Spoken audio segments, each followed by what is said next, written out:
Janë kauza të përbashkëta, po që nuk janë shumë të zhurmshme në publik, pikërisht për shkak se nuk janë ndoshta shumë populiste, dhe kauza më e madhe momentalisht që kemi në skenë është pikërisht populizmi.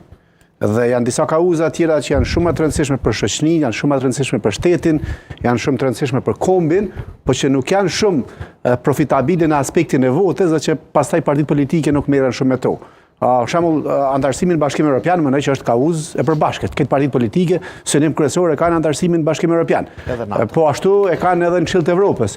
Ajo që lidhet me sigurinë, që është kryesorja, që është NATO-ja. Domethënë, këtë partitë politike, që keni pa tashmë edhe në zgjedhjet e fundit, e kanë pas një pjesë diku në program antarësimin në Bashkimin Evropian edhe në NATO. Kështu që kjo në një farë mënyrë është kauze përbashkët e këtë partive politike që janë pjesë e skenës, madje është kauzë, mund me thonë edhe shoqënore, kauzë edhe shoqënisë civile, po ashtu mund të jetë edhe kauzë edhe e mediave. Nuk ka media që nuk e kanë një farë mënyrë pjesë të kauzës këtë pjesë. Integrimin në NATO, po thua?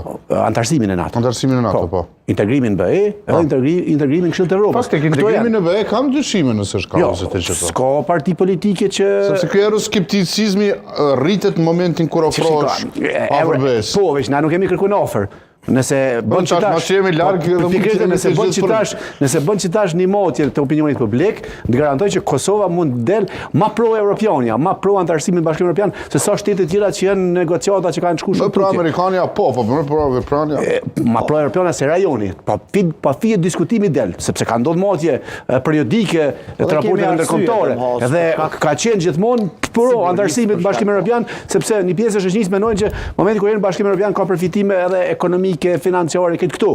Edhe na e dim, dhe Kroacia ka qenë njerë shumë pro-evropiane, në momentin kur është afru, kanë fillu me menu, a ja vlen apo si ja vlen me hinë në Bashkimin Evropian, me zjetat ta kanë hy. Tash po shohim edhe Edi Ramën